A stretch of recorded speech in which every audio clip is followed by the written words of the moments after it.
Assalamualaikum warahmatullahi wabarakatuh. Halo teman-teman, kami dari kelompok 8 kelas C6 Manajemen. Di sini kami akan menjelaskan materi tentang perencanaan sumber daya manusia.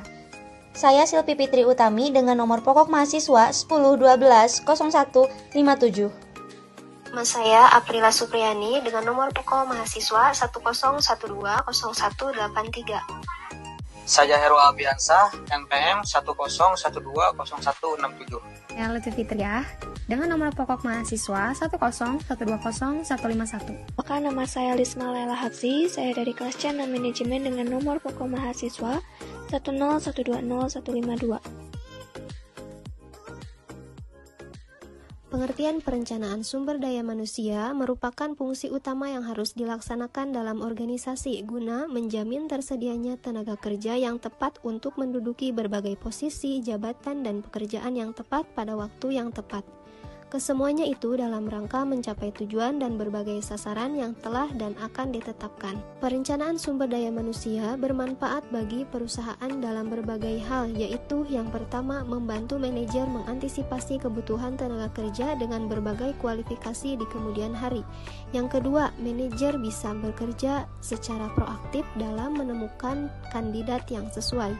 Dan yang ketiga adalah sesuai dengan tujuan masing-masing perusahaan, perencanaan sumber daya manusia memungkinkan manajer untuk mengidentifikasi, memilih, dan mengembangkan kompetensi atau tenaga kerja yang dibutuhkan oleh perusahaan.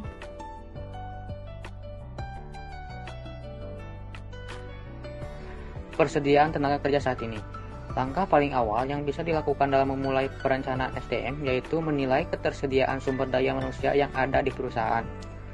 Penilaian ini termasuk studi komprehensif dari berbagai aspek SDM, seperti jumlah, skill, kompetensi, kualifikasi, pengalaman, usia, jabatan, kinerja, kompensasi, dan lain sebagainya.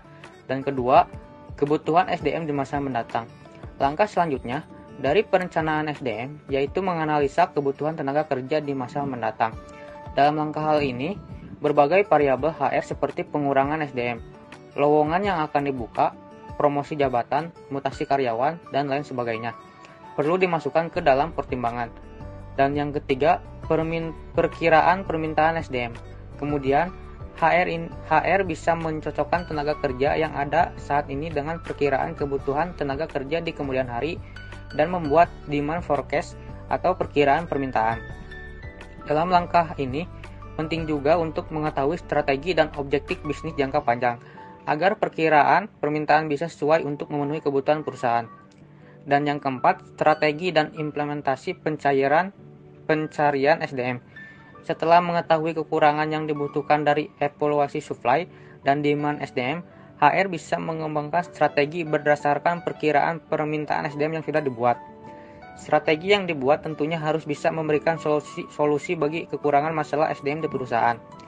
HR bisa melakukan relokasi, rekrutmen, outsourcing, pelatihan, manajemen SDM, hingga melakukan perubahan kebijakan terkait SDM.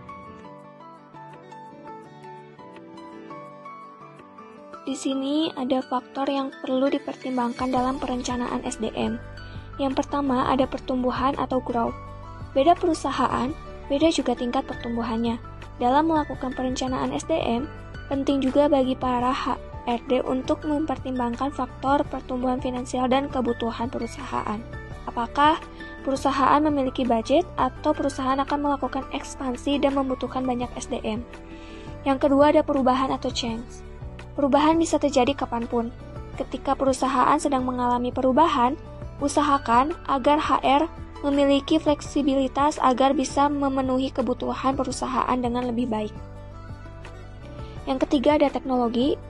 Di era yang didominasi oleh teknologi ini, penting bagi HR untuk memahami pentingnya fungsi dan peran teknologi dalam operasional perusahaan.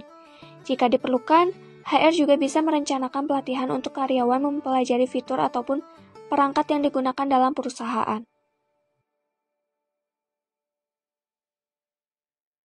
Menurut Jackson dan Keller 1993, perencanaan sumber daya manusia yang tepat membutuhkan langkah-langkah tertentu berkaitan dengan aktivitas perencanaan sumber manusia menurut organisasi modern.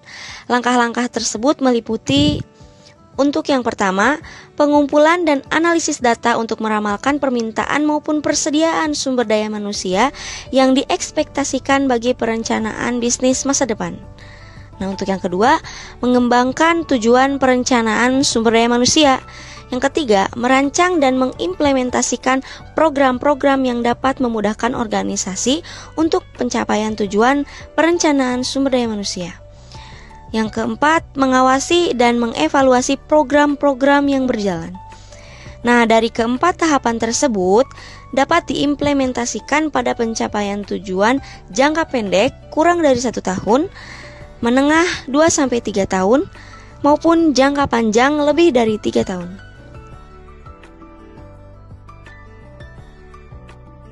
Pertama, terlalu cepat merekrut. Proses rekrutmen tenaga kerja yang baru harus melalui serangkaian tahapan seleksi dari perusahaan. Masalah yang sering terjadi adalah manajer yang tidak teliti dalam melakukan proses rekrutmen ini. Mereka hanya sekedar mengisi kekosongan posisi yang kosong dengan pegawai yang mendaftar tanpa memperhatikan kualifikasi yang diperlukan. Alhasil, kinerja tidak sesuai dengan yang diharapkan. Yang kedua, tidak mengalokasikan sumber daya yang cukup. Rekrutmen pegawai tentunya memerlukan biaya yang tidak sedikit, belum lagi untuk pelatihan karyawan baru. Apabila pelatihan gagal dilakukan karena kurangnya biaya, bisa jadi banyak pelanggan kabur karena tidak puas dengan pelayanan yang diberikan. Yang ketiga, gagal mengatasi masalah kinerja. Kegagalan perusahaan dalam mengatasi masalah kinerja berarti secara tidak langsung membenarkan perbuatan karyawan yang berbuat salah. Jika hal tersebut dibiarkan, maka akan menimbulkan perasaan tidak puas dari karyawan yang bekerja dengan baik. Yang keempat, sembarangan melakukan PHK. Inilah masalah utama yang kerap terjadi hingga saat ini. Banyaknya karyawan mengalami PHK karena hubungan yang tidak baik dengan manajer, padahal kinerjanya bagus. Sebenarnya ada beberapa faktor yang mengapa perusahaan harus melakukan PHK. Namun dengan mekanisme yang tepat, diantaranya ketidakmampuan perusahaan untuk membayar gaji karyawan karena penurunan omset dan lain-lain. Namun jika ada pegawai yang bekerja tidak sesuai ketentuan, maka PHK bisa jadi pilihan alternatifnya. Dan yang kelima adalah tidak menaati hukum ketenaga kerjaan. Setiap perusahaan besar hingga kecil sekalipun perlu menyadari hukum ketenaga kerjaan terkait diskriminasi, cuti keluarga, persyaratan upah minimum, lembur, standar keamanan, dan cacat. Yang pertama ada staffing atau keanggotaan. Dalam fungsi manajemen sumber daya manusia atau MSDM, untuk mengatur keanggotaan organisasi, manajemen sumber daya manusia memiliki 3 kegiatan utama, yaitu perencanaan atau planning, penarikan atau recruiting, dan seleksi. Yang kedua, ada fungsi manajemen sumber daya manusia performance evaluation atau evaluasi kinerja. Fungsi ini meliputi penilaian dan evaluasi terkait kinerja yang diberikan selama periode tertentu. Proses evaluasi atau penilaian dilakukan berdasarkan standar yang ditetapkan divisi SDM. Yang ketiga ada compensation atau kompensasi. Setelah menyelesaikan kewajibannya, karyawan berhak mendapatkan kompensasi yang layak dari perusahaan. Hal ini merupakan bentuk penghargaan yang diberikan perusahaan atas kinerja karyawan.